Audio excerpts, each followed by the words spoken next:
به ونتوكل عليه ونعوذ بالله من شرور أنفسنا من سيئات أعمالنا من يهده الله فلا مضل له ومن يضلل فلا هادي له ولا ند له ولا زد له ولا والد له ولا ولد له ولا ولد بلد جلد جسد يسب صوب ليت له ولا وسيم جسيم رزيم نزيم نازم منازم لا ولا منازر له ولا منازم له ولا مقابل له ولا مساوي له ولا جسيم جسم جسم جسم لا ولا قسيم قسم قسم قسم لا ولا فريق فرق فرق لا ولا مسيل مثل مثال لا ونشهد أن لا إله إلا الله وأن ربوبيته وملوكيته وملكه وملكه وملكه وشمسه وقمره وأرضه وسميبه وسماءه وحده مبرا ومبرا ومنزه ومولى بالجلال وحده من يشرك به في ذاته وعداته وحياته وصفاته وعنوانه وكلامه متفردا متبكرا متنورا متنصرا وعليه اللعنة والوبال ونشهد أن سيدنا وسيد ساداتنا وسيد ركعاتنا وسيد جماعتنا وسيد لطافتنا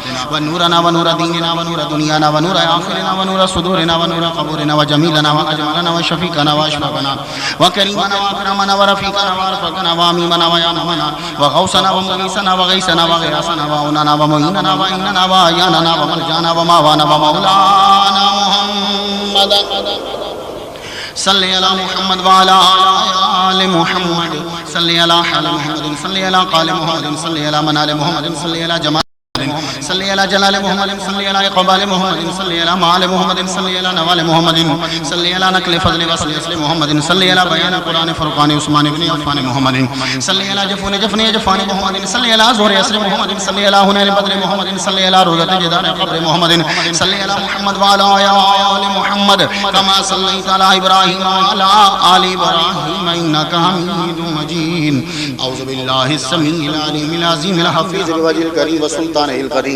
من الرجس الخبیث المخبث الشیطان اللعین الرجیم وقبیلہ ونفخہ ونفسہ وہمزہ بسم اللہ الرحمن الرحیم یا ایھا الذین آمنوا استعینوا بالصبر والصلاۃ ان اللہ مع الصابرین صدق اللہ مولانا العلی العظیم وبلغنا رسولہ النبی الکریم ونحن علی ذلک لمن الشاہدین والشاکرین والحمد للہ رب العالمین ان اللہ وملائکتہ یصلون علی النبی یا ایھا الذین آمنوا صلوا علیہ وسلموا تسلیما واجب الحمد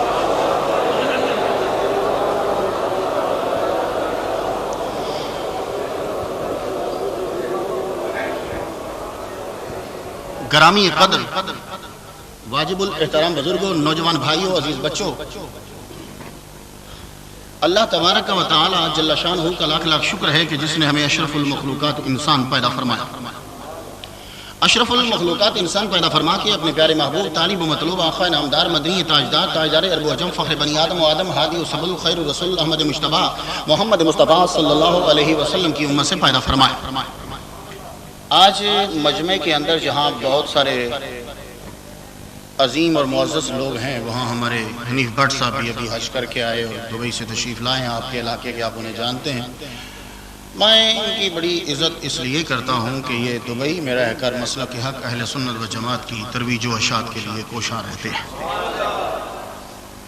مسجدوں میں جلسے کروا لینا بڑا ایزی ہوتا ہے حاجی یعقوب کے محل میں جا کے تقریر کروانا غریب کی یہ بڑی بات ہوتی ہے یہ یار بھائی گولڈ والے جو ہیں یہ اس سے پتہ چلتا ہے کہ اس آدمی کا اثر و رسوخ وہاں کیا ہے تو اس لیے ہم ایسے لوگوں کی قدر کرتے ہیں جو دین کے لیے کام کرتے رہتے ہیں اور اپنا تن من دھن لگائے رکھتے ہیں خدا تعالیٰ اور باقی سب لوگوں کو اور خاص طور پہ یہ جو یہاں مانا شوق یہ وہاں والے جو بچے ہیں یہ بیچارے 3 سال کے پیچھے لگے ہوئے میں نے کہا دعا کرو کہ کسی سال میں کوئی وقت مل جائے ایک جلسے کو مس کر کے اس جلسے کو رکھا گیا اب دعا کیجئے کہ اللہ تعالیٰ مجھے سچ کہنے کی اور آپ کو سمجھنے کی پھر دونوں کو عمل کرنے کی توفیق عطا فرمائے 2007 ہے فروری کا مہینہ ہے آپ کا جمع غفیر میں چاہتا ہوں کہ آخری جمعہ جو پڑھا رہا ہوں اس کے بعد میں انشاءاللہ العزیز امریکہ روانہ ہو جاؤں گا میرا 1-2 جلسے ہیں ایک میری یونیورسٹی میں ہے اور ایک اور جلسہ ہے میں چاہتا ہوں کہ آج کے ٹاپک کو ملحوظ خاطر رکھتے ہوئے چند نکات آپ کی نظر کر جاؤں امید ہے کہ آپ میرے باقی ٹاپکس کی طرح اسے بھی بڑے دھیان اور توجہ سے سنیں گے تقریر شروع کرنے سے پہلے ایک بلند آواز سے یا رسول اللہ کا نعرہ لگ جائے گا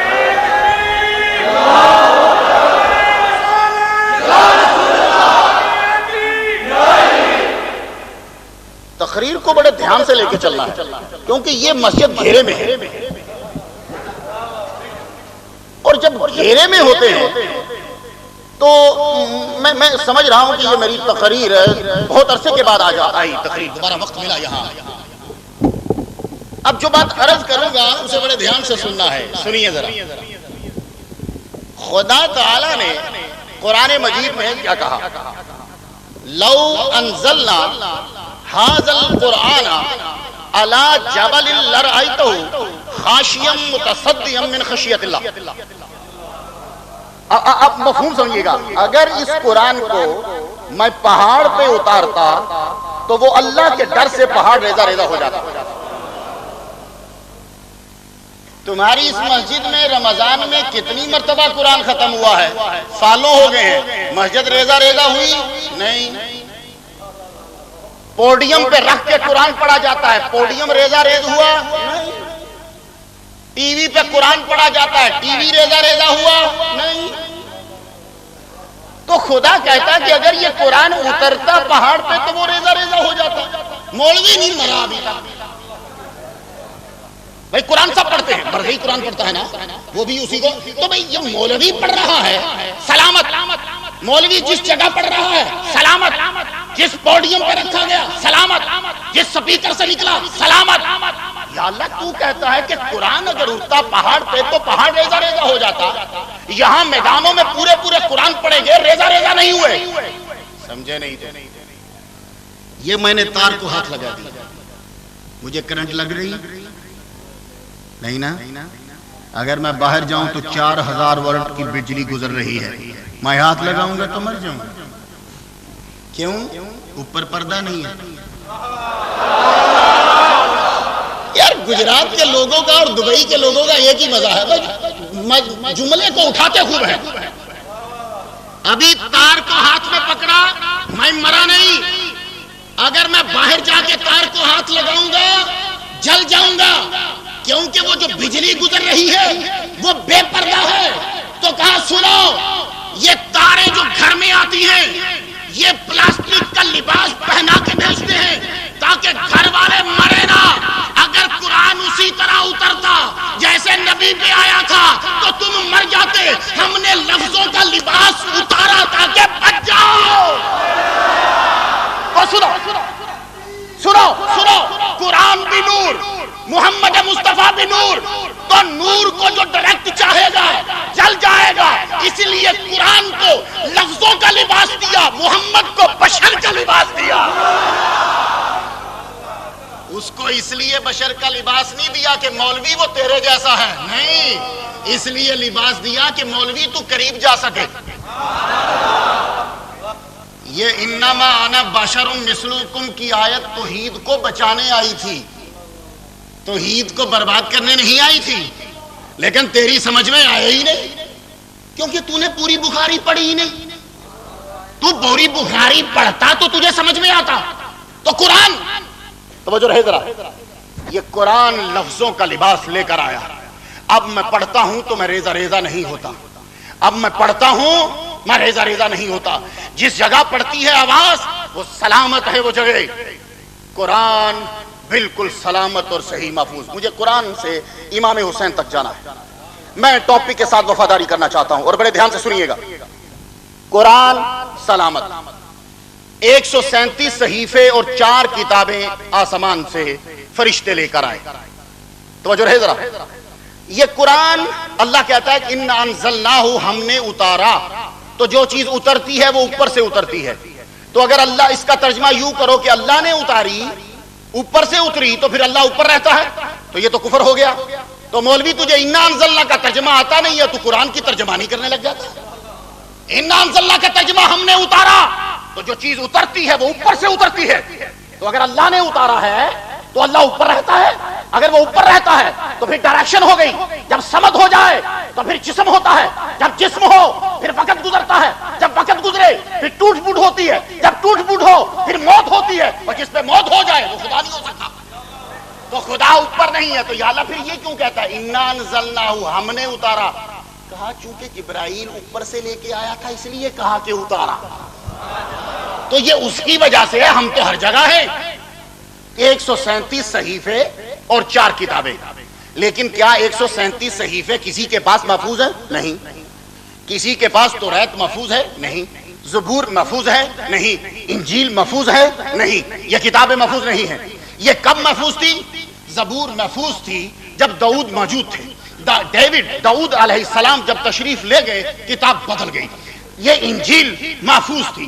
توریت محفوظ تھی. موسیٰ علیہ السلام تھے، توریت محفوظ تھی. موسیٰ گئے، توریت بدل گئی.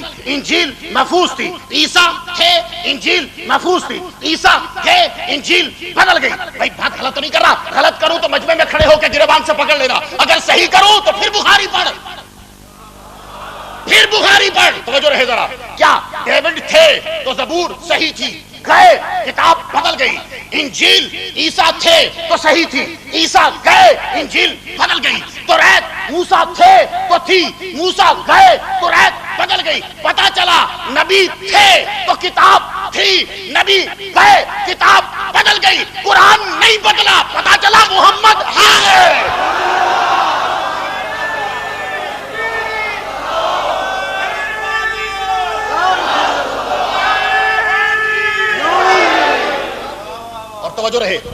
توجہ رہے. یہ قرآن میں ہر چیز ہے. اور قرآن کی آیتیں کتنی ہیں؟ 6238. مولویوں کو کہو کہ ذرا دوبارہ گن لیں. یہ کہتے ہیں 6666 ہیں. نہیں، 6238 آیات ہیں پورے قرآن کی. تمہارے پاس کیلکولیشن ہے، جا کے دوبارہ گن لینا.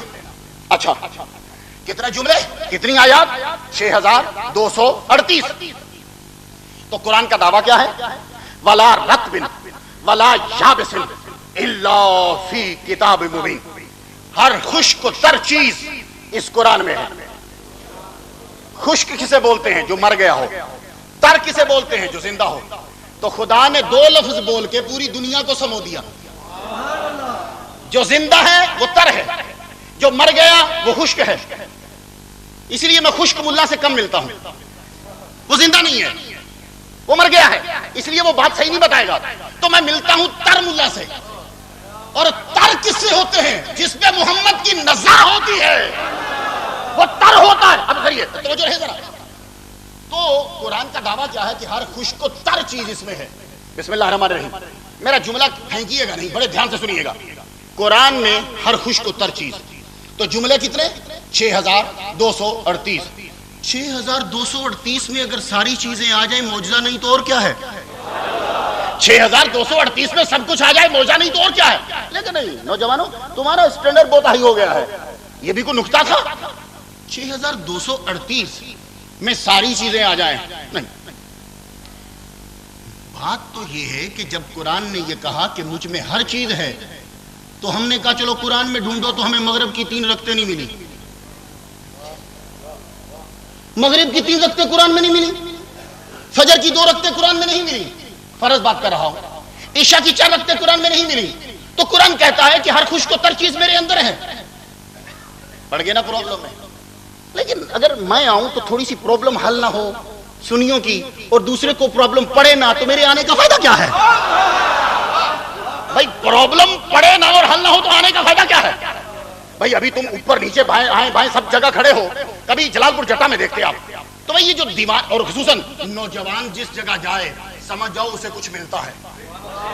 یہ پٹھان کے بڈھے چلے جائیں تو کچھ فکر نہیں ہے. بھائی پگڑیوں والے جوان جائیں ساؤتھ افریقہ سے طیارہ بھر کے تو سمجھ میں آیا کہ کچھ مل رہا ہے. بابے کو تو گھر میں گھسنے ہی کوئی نہیں دیتا. اگر چلا جائے تو کیا بڑی بات ہو گئی ہے. میری بات بڑے دھیان سے سنیے گا. کیا کہہ رہا تھا میں؟ کہ کہا قرآن میں ہر چیز ہے، لیکن وہاں تو فجر کی 2 رکعتیں نہیں ہیں. قرآن میں مغرب کی 3 رکعتیں نہیں ہیں. تو سنو، قرآن میں ہر چیز ہے پر یہ تجھے نہیں ملیں گی تو کسے ملیں گی؟ پھر ہم نے قرآن پڑھا. بسم اللہ الرحمن الرحیم. تبیان لکل شیء. اے محمد مصطفیٰ، یہ تیرے لیے قرآن تبیان ہے. تبیان اور بیان میں فرق ہوتا ہے. بیان کیا ہے کہ میں ابھی تقریر کر رہا ہوں، کچھ کو سمجھ آئے گی کچھ کو نہیں آئے گی. تبیان یہ ہوتا ہے کہ جس سے کیا جائے اس کو ایک ایک چیز کی سمجھ آ جائے. تو اے محمد مصطفیٰ، قرآن تیرے لیے بیان نہیں تبیان ہے. لیکن ابھی بات آسان نہیں ہوئی. سنیے، قرآن میں ہر چیز، لیکن بیچ میں رکعتیں نہیں مل رہی. قرآن میں ہر چیز، زکات کا نصاب نہیں مل رہا، قرآن میں ہر چیز، ارکان حج نہیں مل رہے، ہمیں ڈیٹیل میں نہیں ملتے، تو قرآن میں ہر چیز لیکن سارے مسائل ڈیٹیل میں نہیں ہیں۔ میں ایک مثال سے عرض کر جاؤں، اگر میں تمہیں کہوں یہ میرے ہاتھ میں کھجور کی گٹھلی، اس کے اندر پتے ہیں، اس کے اندر تنا ہے، اس کے اندر شاخیں ہیں، بندہ کھڑا ہوا نکر سے، مختار نہیں یہ تو گٹھلی ہے، میں کہوں گا جب کھولنے والا کھولے گا تو آئیں گے۔ میں غلط بات کروں تو پکڑ لیجیے، صحیح کروں تو مانو۔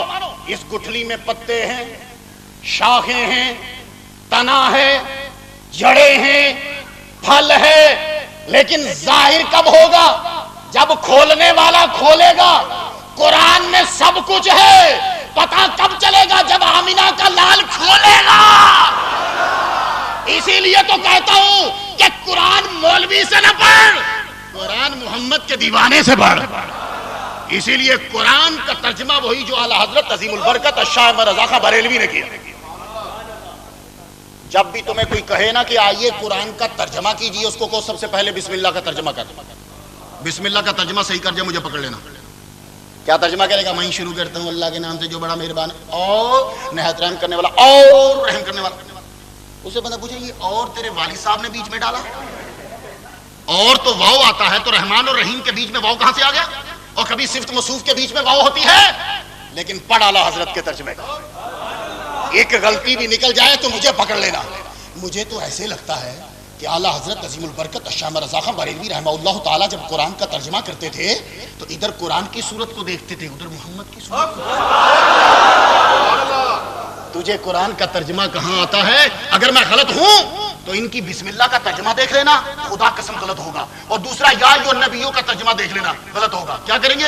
اے نبی، وہ نبی اردو ہے کہ عربی؟ جی عربی۔ تو جب اردو میں ترجمہ کر رہا ہے تو نبی کا بھی تو کرنا۔ تو نبی کا ترجمہ نہیں کرتا، کیوں؟ نبی کا ترجمہ کرے گا تو لکھنا پڑے گا اے غیب کی خبریں بتانے والے، تو جب نیچے لکھ دے گا غیب کی خبریں بتانے والے تو جمعے کے دن تقریر پہ کیا بولے گا؟ تو جب تقریر پہ بول دے گا غیب کی خبریں بتانے والے تو سعودی عرب پیسے بند کر دے گا۔ تو اسی لیے جب تک ریال پہ نظر ہوگی تو یا ایھا النبیوں کا ترجمہ نہیں نکلے گا، جب محمد کی آل پہ نظر ہوگی پھر ترجمہ نکلے گا۔ اسی لیے کہتا ہوں ریال پہ نہیں، محمد کی آل پہ نظر کر۔ اپنے خطبوں میں امیر المومنین حضرت یزید رضی اللہ تعالیٰ عنہ بولنے والوں، جب تک آل پہ نظر نہیں ہوگی تب تک تمہارے ترجمے ٹھیک نہیں ہوں گے، تم سے ترجمہ نکلے گا ہی نہیں۔ سنیے، قرآن میں سب کچھ ہے، لیکن سرکار جب کھولیں گے تو پتہ چلے گا۔ قرآن جو ہے اس کو اللہ تعالیٰ نے محفوظ رکھنا تھا، باقی سب زبانیں، توریت کی زبان نہیں ملتی، انجیل کی اصلی زبان نہیں ملتی، ان کتابوں کی اصلی زبان نہیں ملتی، لیکن اللہ تعالیٰ نے قرآن مجید کو محفوظ رکھنا تھا۔ اس کی زبان کو محفوظ رکھنے کے لیے غلبہ ضروری ہوتا ہے۔ اگر زبان محفوظ نہ رہے تو غلبہ نہ ہو تو زبان محفوظ نہیں رہتی۔ میرا دھیان سے جملہ سنیے، میں تمہید باندھ کے ایک نقطہ عرض کرتا ہوں 5 منٹ کے بعد۔ زبان تبھی محفوظ رہے گی جب غلبہ ہوگا۔ تمہاری انڈیا کے اندر اور پاکستان میں برٹش ایکسنٹ ہے، انگلش بولی جاتی ہے۔ میکڈونلڈ پہ کبھی جاؤ تو وہ ٹیک اوے بولتا ہے، حالانکہ خود وہ امریکن ہے۔ ٹیک اوے برٹش انگلش ہے، ٹو گو امریکن انگلش ہے، لیکن بٹ وہ سمجھتا نہیں کہ ٹو گو کے میننگ کیا ہے۔ وہ ٹیک اوے کیوں بولتا ہے؟ اس لیے کہ تمہاری انڈیا میں اور پاکستان میں برٹش لا تھا، برٹش رولر تھے۔ برٹش نے آ کے کیا کیا؟ مولوی کی تنخواہ 100 روپیہ، مثال دے رہا ہوں، ویسے 100 تھی، اور انگلش پڑھانے والے کی تنخواہ اس سے زیادہ، 10 گنا زیادہ۔ فارسی کو ختم کر دیا، عربی کو اتنا تنگ کیا کہ اس کے مولوی کی تنخواہ بالکل 1 روپیہ، بلکہ اس سے بھی کم، اس سے بھی کم، بہت کم کر دی، اور مولوی کو چوتھا ملازم ٹھہرا دیا۔ اس لیے آج تک یہ لوگ مولوی کو ملازم سمجھتے ہیں۔ انگلینڈ نے یہ کام کیا، انگلش رائج ہو گئی، انڈیا والے انگلش بولتے، ہم نے اب بولنا شروع کر دیے۔ انڈیا والوں کی انگلش ہائی ہو گئی، وہ سب لوگ انگلش بولتے ہیں۔ کیوں بولتے ہیں؟ اس لیے کہ انگلینڈ جب آیا، انگلینڈ نے آ کر اپنی زبان کو غالب کیا، تمہاری زبان کو ختم کیا۔ تو تمہاری زبان تبھی سلامت بچے گی جبکہ تمہارا غلبہ ہو. تو خدا تعالیٰ نے کہا میں نے اپنے قرآن کی حفاظت کرنی ہے. حفاظت تب ہوگی جب زبان کی حفاظت ہو. زبان کی حفاظت تب ہوگی جب غلبہ ہو. تو اے مسلمانوں جاؤ, دنیا کے اندر 50 ملکوں سے زیادہ تمہاری حکومت میں تمہیں سونپتا ہوں. اور پھر بچے گی زبان تب جب طاقت ہو. تو جاؤ, تمہیں میں پیٹرول دیتا ہوں جس سے پوری دنیا کی مشینری چلتی ہے. پیٹرول تمہارے پاس ہے, لیکن یہ الگ بات ہے کہ سعودی عرب 100 سال کے پٹے پہ دے دے. یہ الگ بات ہے. یہ الگ بات ہے کہ عراق کا صدام 25 سال تک جو ہے وہ ان کے ساتھ وفاداری کرتا رہے اور وہ پائپوں پہ آپ کنٹرول کر لیں. یہ الگ بات ہے. یہ الگ بات ہے کہ تم سستا ترین پیٹرول اس کو دو. یہ الگ بات ہے. عبداللہ امریکہ میں آ کے $2 بلین ایڈ دے. یہ الگ بات ہے. لیکن میں تمہیں دنیا کی عظیم طاقت جو ہے وہ دے دیتا ہوں. اور اب تو صدقہ ہے میرے نبی کے نالین کا کہ جن پہاڑوں کی جانب اشارہ کیا تھا وہاں سے سونا نکلنے لگ گیا ہے. سعودی عرب والوں, ابھی بھی نبی کو نہیں کچھ سمجھو گے تو کب سمجھو گے؟ تم نے کیوں پولیس بٹھائی ہے طائف کے رستے میں؟ وہاں جہاں اشارہ میرے نبی نے کیا تھا وہاں سونا نکلنے لگ گیا ہے. اب میرے نبی نے صرف اشارہ کیا ہے تو سونا نکلنے لگ گیا ہے. اور میرے نبی نے جہاں تلیاں لگائیں وہاں دیکھو کیا کیا شے نکل رہی ہے, اور آج تک تم راج کر رہے ہو. تو عرض یہ کرنا چاہتا ہوں, قرآن کی زبان کی حفاظت کے لیے کہا 50 سے زائد ملک میں تمہیں دیتا ہوں. جاؤ میرے نبی کی عربی کو بولو, عربی کو لکھو, عربی کو سیکھو. کیوں؟ یہ میرے نبی کی بولی ہے اور یہی میں نے اس کے ساتھ بولی ہے, اور اسی زبان نے حقیقت کھولی ہے. اسی کو یہی وجہ ہے. میں اللہ کو یاد کرنا چاہوں تو بنگلہ دیشی زبان میں یاد کر سکتا ہوں. میں اللہ کو یاد کرنا چاہوں تو امریکن ایکسنٹ میں یاد کر سکتا ہوں, کیونکہ وہ سمجھتا ہے. میں چاہوں تو انڈین سنسکرت میں گاڈ کو بلا سکتا ہوں, میں اسے یاد کر سکتا ہوں. میں چاہوں تو اردو میں دعا مانگ سکتا ہوں. لیکن جب میں نماز میں کھڑا ہوا میں نے اللہ اکبر کی, میرا من چاہا کہ اے گاڈ, اے اللہ, میں تجھے یاد کروں تو اپنی لینگویج میں. میں چاہتا ہوں کہ میں تجھے اردو میں پڑھوں. میں چاہتا ہوں کہ تیری تعریف میں جو ہے وہ پنجابی میں کروں. جواب آیا, اب جس جگہ پہ تو کھڑا ہے اس جگہ کے علاوہ, اس کنڈیشن کے علاوہ, اس نیت کے علاوہ تو مجھے بنگالی میں یاد کر, میں تیری سنوں گا. تو مجھے اردو میں یاد کر, میں سنوں گا. انگلش میں یاد کر, میں سنوں گا. جرمن میں یاد کر, میں سنوں گا. میکسیکن میں یاد کر, میں سنوں گا. فرینچ میں یاد کر, میں سنوں گا. لیکن جس جگہ کھڑا ہے اللہ اکبر کہنے کے بعد وہی بولی بولنا جو میرا محمد بولا تھا. اگر کسی اور بولی میں بولا تو میں نہیں سنوں گا. وہی بولی بول. ہم وہی بولی بولنے لگے. اے اللہ, وہ بولی کیوں بولیں؟ سنو, یہ مثالیں دنیا میں غور کرنے سے آتی ہیں. تم لوگ گائے کیوں لاتے ہو؟ وہ جی دودھ زیادہ دیتا ہے. ہندو گائے کیوں لاتے ہیں؟ جی بھگوان ہے ہمارا. کوئی 35 کروڑ کے قریب بھگوان ہیں اندر. اتنی وہاں عوام نہیں جتنے بھگوان ہیں. اور اگر جمہوریت کے تحت حکومت ہو تو انڈیا میں بھگوانوں کی ہونی چاہیے, باقی لوگوں کی نہیں ہونی چاہیے. تو حکومت وہاں گائے لیتے ہیں کیونکہ گائے دودھ دیتی ہے, گائے گوبر دیتی. گائے سے وہ کھیتی کا کام لیتے تھے, گائے کے اوپر سامان لاتے تھے. انہوں نے گائے کو بھگوان مان لیا. چلیے, ان کے بھگوان اتنے زیادہ ہیں کہ انسان پریشان ہو جاتا ہے. ابھی چائنا کے جب گئے صدر صاحب تو چائنا نے انڈیا کے ساتھ معاہدہ کیا ہے کہ ہم آپ لوگوں کو بھگوان سپلائی کریں گے. انہوں نے پوچھا کتنے؟ بولے اگر انڈیا میں 100 کا پڑتا ہے تو ہم 50 کا دیں گے. یہ میں جھوٹی بات نہیں کر رہا, میرے ہاتھ میں قرآن ہوتا ہے اس لیے میں ہر بات ذمہ داری سے کہتا ہوں. تو اب چائنا سے بھگوان نکلے گا تو بھگوان جائے گا انڈیا میں. پہلے امریکہ میں کسی وقت کوئی چیز بھی امریکہ کی نہیں ہوتی, ساری چیزیں چائنا سے بنتی ہیں. ایون کہ امریکہ کا جھنڈا وہ بھی چائنا میں بنتا تھا. امریکہ کی عوام نے کہا یہ کیا بکواس ہے کہ امریکہ کا جھنڈا وہ چائنا میں بنے. اسی لیے امریکہ میں جھنڈا $75 کا چھوٹا سا ملتا ہے کیونکہ امریکہ میں بنتا ہے. تو چائنا نے بھگوان سپلائی کیے انڈیا کو. تو جس طرح انڈیا کو بھگوان دے رہا ہے اسی طرح ان کو مولوی دے رہا ہے. اب جتنے مولوی ہیں میڈ ان چائنا آ رہے ہیں, آپ دیکھیں وہ وہی بولے گا جو پیچھے سے. جیسے آپ جاتے نہیں ہو سعودی عرب تو تصویر لے کر آئے میڈ ان چائنا, مسلح لے کر آئے میڈ ان چائنا. اسی طرح لوگ وہاں سے مولوی لے آتے ہیں میڈ ان چائنا. تو مولوی آ گئے, آتے ساری وہ جب بولتے ہیں تو لگتا ہے چائنا سے آئے ہیں, مدینے سے نہیں آئے. اگر مدینے سے آئے ہوتے تو محمد مصطفیٰ کی بولی بولتے. یہ ویسی ہی باتیں کرتے, محبت اور تعظیم کی نہیں. تو میں عرض یہ کرنا چاہتا ہوں, آپ گائے لیتے ہو دودھ کے لیے, بیل لیا کھیتی باڑی کے لیے, آپ نے گھوڑا لیا سواری کے لیے, آپ نے اونٹ لیا سواری کے لیے، سامان لادنے کے لیے، لیکن آپ نے طوطا کیوں لیا؟ جناب میں طوطا لے کر آیا ہوں، کیوں؟ یار یہ صبح اٹھ کے بولتا ہے میاں مٹھو چوری کھانی،